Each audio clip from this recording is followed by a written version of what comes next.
Hey, welcome to the channel. About a week and a half ago, 2 weeks or so, I had my first DNF. I think it's about 2.5 years of sort of training running wise. What happened and why I think it happened, and then look at things going forward and hopefully get some positives out of it. It's like with anything like this, you try and retrospectively look at what can be improved, and it also sort of highlights or flags some of the sort of weaknesses in the training, etc.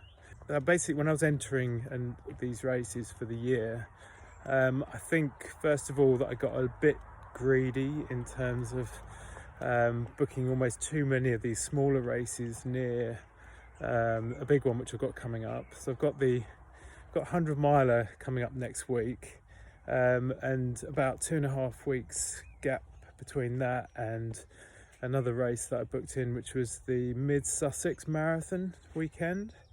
Now that's 10 miles in East Grinstead, and then it's 10 miles in Haywards Heath, and then it was 10k in Burgess Hill, I think it was. So it's back-to-back short distance race pace trail mix sort of terrain. And first of all, I think I underestimated how much short race distance or race pace can really take it out fatigue wise on your body. And because it's back-to-back day wise, you haven't really got much time to recover at all.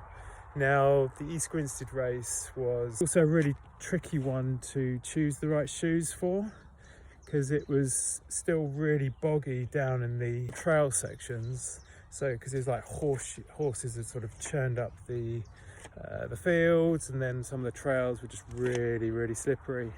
And then it went from that into sort of roads. Then it went into sort of an old disused railway line, which is obviously kind of really hard packed as well.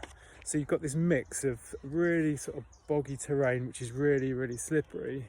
So I decided to choose like the shoes which ended up by being really minimal but great in the mud, which had like 7mm lugs. So I had the advantage over the trail sections, because I just didn't want to be slip and sliding everywhere.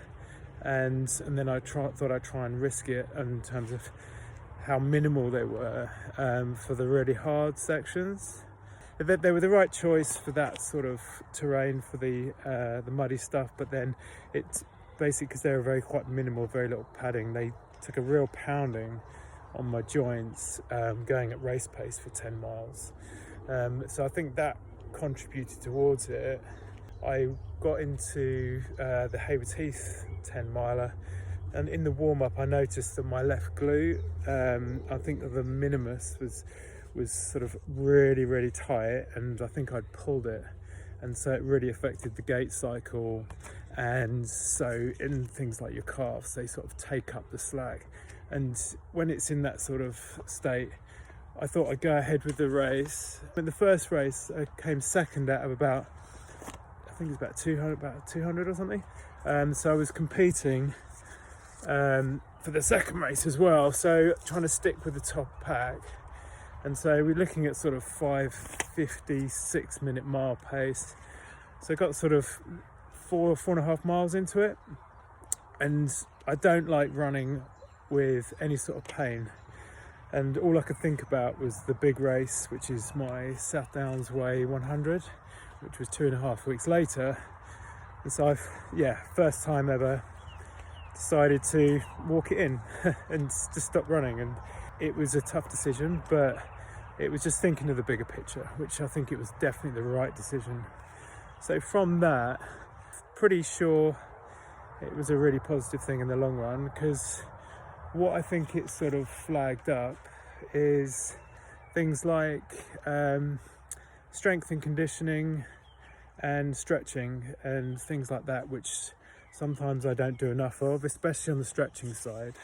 With 2.5 weeks remaining until the ultra, I sort of mapped out on a whiteboard the days remaining and did a plan for strength work. So as an example, in the mornings I'll do say 100 squats but I've also gone and bought like a weighted vest, which it's an interesting concept. I mean, it's the first time I've ever tried that. So now for some of my workouts, just I look at more low impact and sort of strength work. So I'll put the weighted vest on. It's a 10 kilo one, and do 100 squats in the morning, and then I'll put some ankle weights on and do some sort of knee drive and butt kicks and stuff like that, 100 of those each, and then do like a weighted walk, like a 5-mile one, where I'll go and hunt out like a decent hill and walk up and down it. In terms of the remaining training leading into this 100 mile, which I've got at the end of the week, I've slowly ramped up the running side of things as well, and so it's getting stronger. And I did a progression run. The pace was still there was no pain, so that was good fun. And then only recently I've introduced a bit of elevation again, because it's been quite a lot of training. I'm probably slightly overtrained for this ultra. Like, just an example, in the month of April I'd done over 20 kilometers worth of elevation vert gain, which is the most I've ever done in a month, with an average of like 70 or 80 miles a week horizontal. So it's been quite high volume. And I've also gone and bought some Vivo barefoots, which I've been wearing for the past month and a half. So that's another thing that's changed recently. And obviously barefoots, you've got very little padding and cushioning, so and I bought those to help strengthen my feet and lower leg. So it's still a change, and which might have helped contribute towards the DNF.